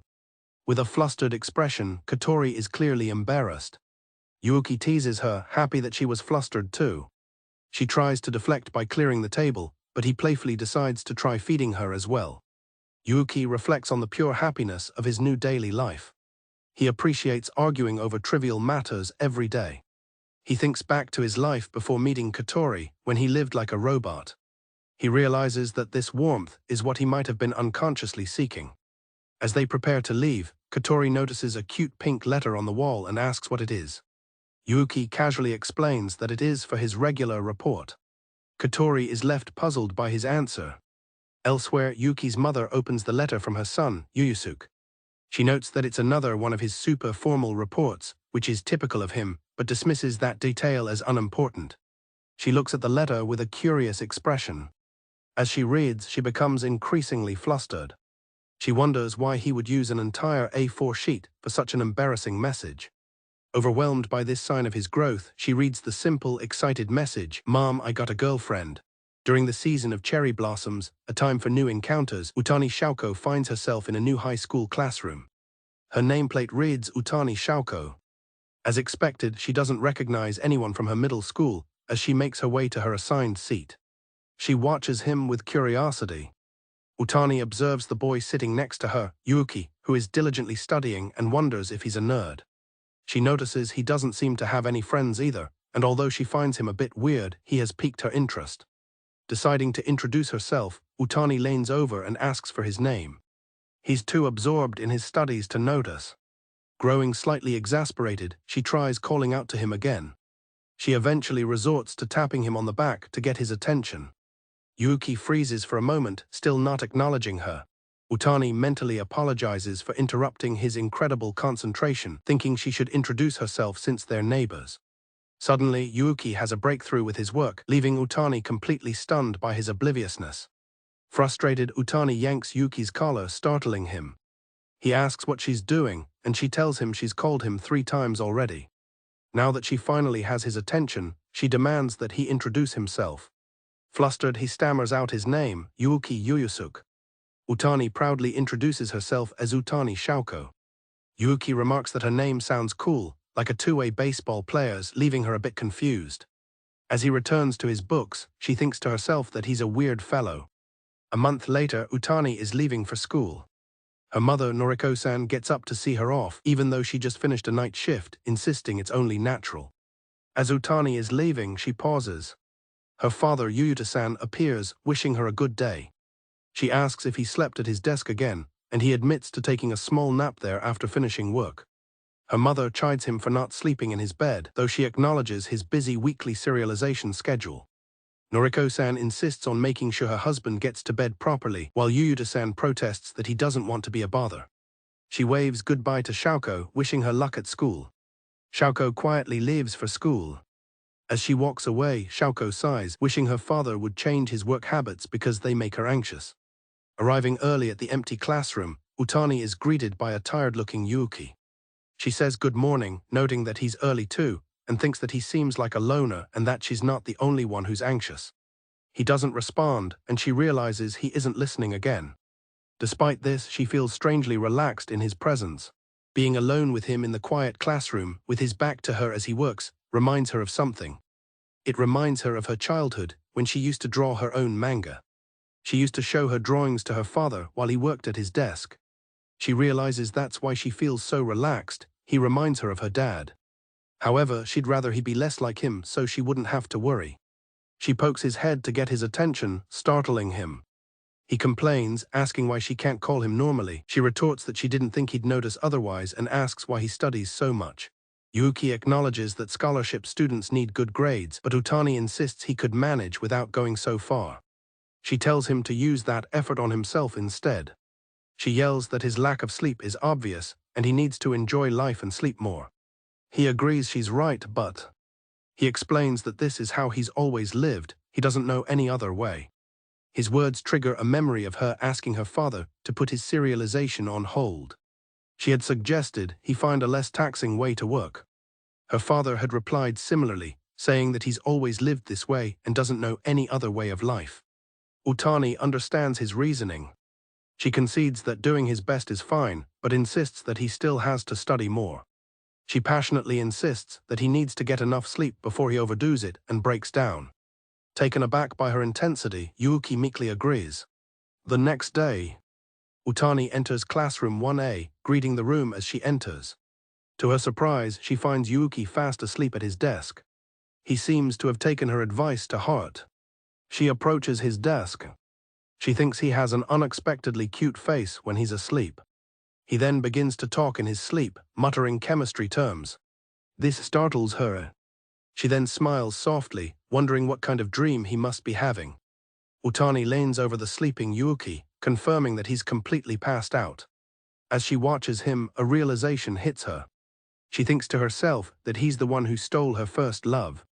Just then, another student enters the classroom. He is surprised to find Yuki asleep. Lost in her thoughts, Utani turns and bumps into the newcomer. He apologizes and asks if she's all right, and she stammers that she's fine. The student looks from a flustered Utani back to Yuki. He seems to sense the atmosphere. He thoughtfully wonders if he just interrupted